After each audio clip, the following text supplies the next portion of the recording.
Dammaqaa yookaan dammaqtuu ta'i.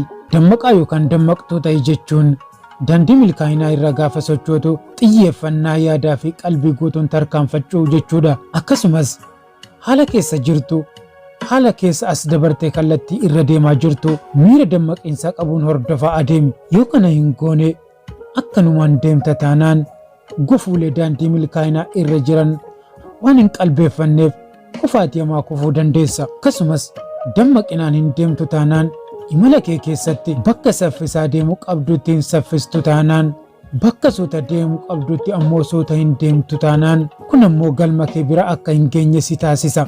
Bara baraan deemaa daandii irratti akka haftu si taasisa. Guyyaatti yoo xiqqaate dhaabbadhuutii gaaffilee kana of gaafadhu. Eessan jira jedhii, hagamta kan hubachaa jira jedhii, maal hojjechaan jira jedhii, maal yaadaan jira jedhii, bakki ani amma jiru kun bakka ani jiraachuu maluudha jedhii, hubannoon argachaa jiru kun kan jireenya kiyyaaf na barbaachisuudha jedhiitii of gaafadhu.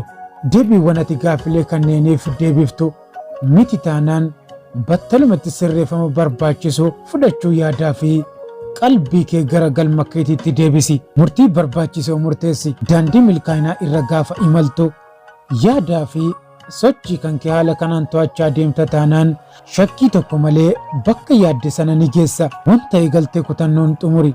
Milkaa'inaaf jalqabbiin bu'uura. Garuu jalqabuu qofaan milkaa'ina harkaan qabachuun hin danda'amu. Wanti karoorfame yeroo karoorfametti hin hojjetamu taanaan hiika hin qabu. Hojii eegalte tokko jalqabbii gaarii jalqabi. Hojicha milkeessuufis kutannoodhaan jalqabii itti seeni. Akkuma kutannoon jalqabde haga xumuraattis kutannoon hojjedhuu xumuri. Itti fufinsaan hojjedhu. Sooressa milkaa'inaa keessaa sirri ijoo fi murteessaa ta'e seeratti fufiinsaati. Itti fufiinsaan hojjechuun keetu galma kee biraan si gaha. Itti fufiinsaan hojjedhu.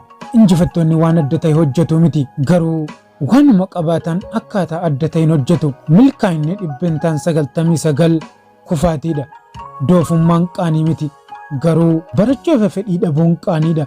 Namoonni milkaa'inaa dadhabina isaanii beeku, garuu cimina isaanii irratti xiyyeeffatu. Qorichi hundi hin mi'aawu, garuu fayyaa keenyaaf jennee liqimsuuf dirqama qabna. Wanti bor milkaa'ina akka hin goonfanne nu godhu shakkii nuti har'a qabnu qofaadha.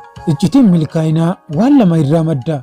Inni tokkoffaan waan hojjetamuu qabu hojjechuu, inni lammaffaan waan hojjetamuu hin qabne hojjechuu dhabuudha. Namni tokko akkuma beekumsi isaa dabala adeemeen wallaalummaa isaa irraa adda baafachaati adeema. Daa'imman wayita deemuu baran yeroo baay'ee irra deddeebi'anii kufu, garuu kun kufuu osoo hin taane barnoota. Kanaafuu kufaatiin barnoota waan ta'eef hin sodaatin, irraa baradhu malee. Sammuu guddaan kaayyoo qaba, sammuu xiqqaan hawwii qaba. Beekumsa horachuudhaaf tarkaanfiin jalqabaa wallaalummaa ofii adda baasanii beekuudha. Yeroo ammaatti jireenya keenya balleessaa yookiin tolchaati jirra. Kana lamaanii ala ta'uu hin danda'u. Namoonni milkaa'inaa wantoota namoonni kufan hojjechuu hin jaallanne hojjechuu jaallatu. Namni waan rukutu barbaadu osoo hin beekin callisee dhagaa darbatu, waan argatus waan dhabus hin qabu. Namoonni baay'een maallaqa baay'ee qabu, garuu hiyyeeyyiidha. Jireenya kee keessatti wanta ati yaadachuu qabdu gufuun si mudatu guddaa taanaan bu'aati argattus akkasuma guddaa ta'a. An qopheessuun kan isiniif dhiyeesse.